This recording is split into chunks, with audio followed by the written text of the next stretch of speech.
The original Clash of the Titans came out in 1981. It's one of my childhood favorites, although I must admit, I didn't really watch it as much as my other favorites, and we'll get to the reasons why later. Clash of the Titans stars Laurence Olivier as Zeus. It also has Professor McGonagall as one of the other gods. The child, Perseus, is the son of Zeus. But the most important person involved with this movie is none other than Ray Harryhausen. Ray Harryhausen is one of cinema's legendary figures, a master of the art of stop-motion animation. Back in the day, the most cutting-edge special effects were stop-motion animation, and no one was better than Ray Harryhausen. You know how some people insist that listening to music on vinyl is just so much better? All the cracks and the pops and imperfections only make the music sound better. Well, that's how I feel about stop motion. Even though the jerkiness keeps the effects from being very convincing, I love being able to see all the craftsmanship that actually went into the effects. I find myself enjoying the scenes that use stop animation a lot more than traditional special effects with CGI. Altogether, stop motion is just so special, and I'm glad to see it still in use today, even if only in kids' movies. So, like I said, Ray Harryhausen. He was most known for these effects. Some of his most popular works include Jason and the Argonauts, The Voyage of Sinbad, and my favorite, Clash of the Titans. Titan Clash!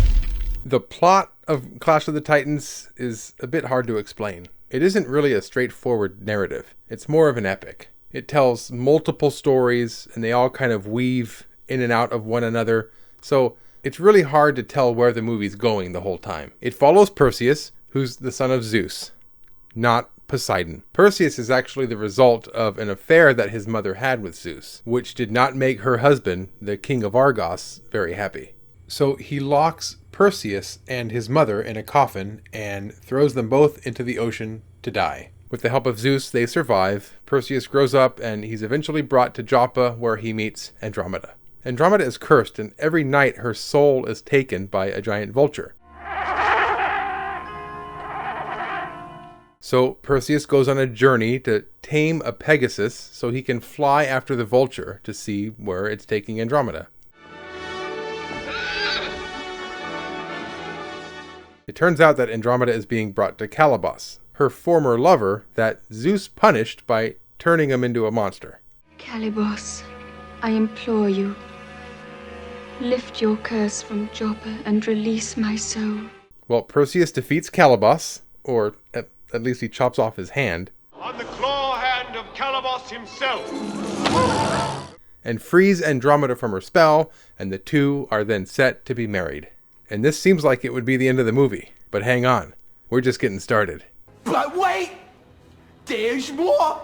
During the marriage ceremony, Andromeda's mother, Cassiopeia, compares her daughter to the gods, saying that she's more beautiful than the goddess Thetis herself. More beautiful than anything on earth, even more lovely than the goddess Thetis herself.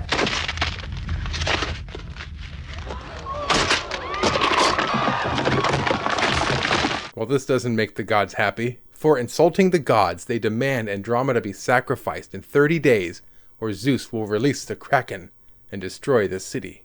You dare compare your daughter's beauty to mine. She must be delivered to the Kraken at the setting of the sun, or else the Kraken will destroy all Joppa and everyone within the city. And so it's up to Perseus again to save the day. He goes on a journey to find how to stop the Kraken. He tracks down 3 blind witches who tell him the only way to destroy the Kraken is with Medusa's head. How may a mortal man face and defeat the Kraken? The head of Medusa, the Gorgon.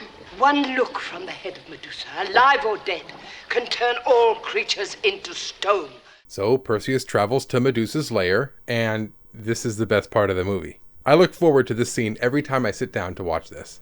The setting alone is just so dark and ominous. I could practically smell how disgusting it is. Then we finally see Medusa.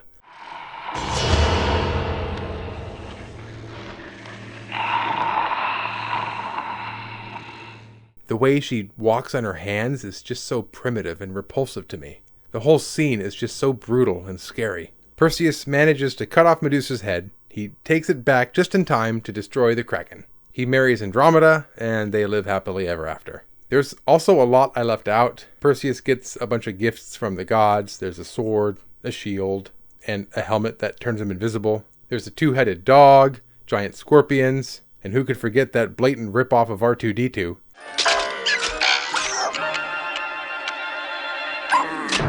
I also didn't talk much about Calabas's relationship to the gods. There's a lot to this movie. And that brings me to why I didn't really watch this as much as my other favorites as a kid. There's just too much plot. If you're expecting a traditional story with a beginning, a middle, and an end, this movie can get real overwhelming. Once any of the little plots get going, it's actually fun and really engaging. The problem is, once that plot gets wrapped up, we have to pause the story to get re-involved in a brand new story with brand new dialogue and brand new exposition. Shut up and get to the point! I mean, I hate to say it, but it just gets boring.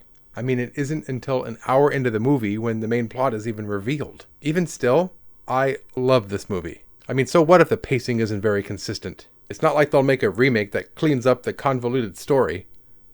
Right?